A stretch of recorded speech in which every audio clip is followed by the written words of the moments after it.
Greetings, everyone. So, we're going to get into Causes of the American Revolution Part 2. When we last left off, we were talking about the Declaration Act as well as the Stamp Act and its repeal in 1766. And so, let's get into some Townshend Acts, shall we?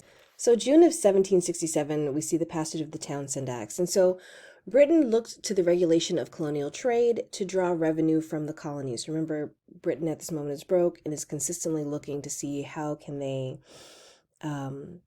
get money from their colonies in order to pay off and pay down some of their debt, right?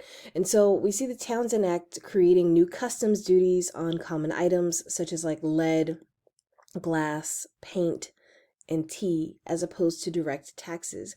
And so these acts strengthened formal procedure in terms of enforcing compliance, such as the creation of an American Board of Customs Commissioners and more vice admiralty courts to try smugglers as opposed to jury based courts. Revenues from customs seizures would pay customs officers as well as other royal officials, including governors, thereby incentivizing them to convict offenders.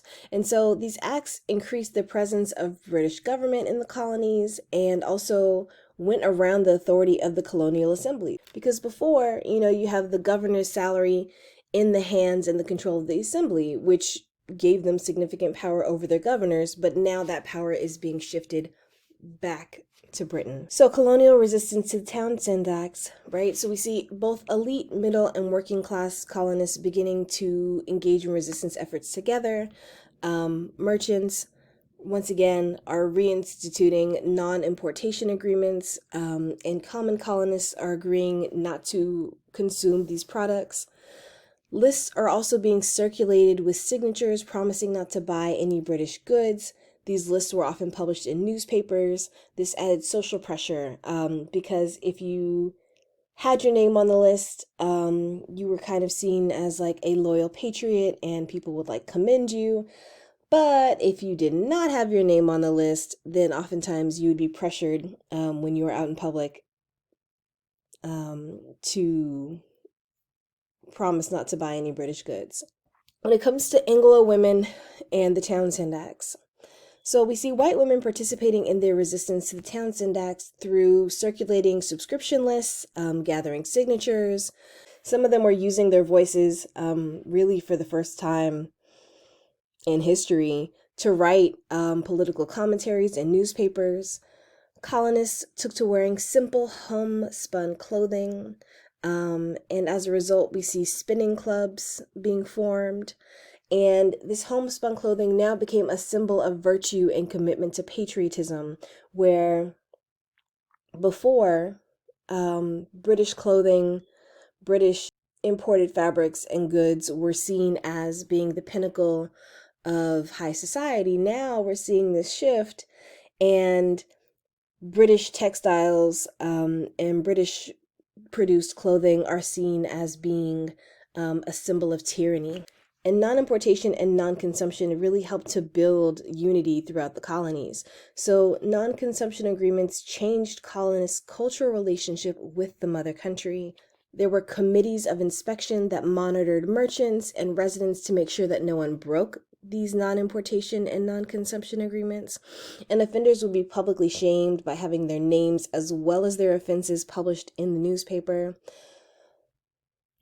Committees of correspondence were also created to keep each other informed across colonies of the resistance efforts that were taking place.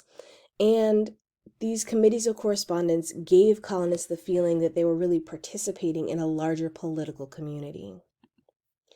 So the Boston Massacre. So Boston and Massachusetts, just in general, were hotbeds of radical revolutionary thought and activity leading up to 1770. Boston, as a result, was under military occupation by the British, right? And so 1 in 3 men in Boston was a British soldier who were called redcoats, right? Because of the uniforms that they wore. And so in March of 1770, British officials ordered the removal of all occupants from a local halfway house. So halfway houses were speaking to people who are poor, who are sickly, who might be alcoholics, people who are generally poor and down on their luck, so that a regiment of British soldiers could be stationed there. The homeless occupants resisted, and then this tension had been brewing for several days. And then on March 5th, a mob of angry townspeople encircled a British sentry, throwing rocks and sticks. The British thought they heard gunfire, and then they fired into the crowd, killing 5 Bostonians.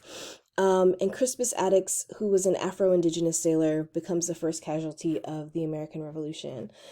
The colonists didn't want to give the British a pretext for retaliation. They made sure that they had a fair trial. A young man, or he was a young man at the time, by the name of John Adams, agreed to defend the Redcoats, and all but 2 were acquitted. So after the Boston Massacre, we see British troops being recalled from Boston.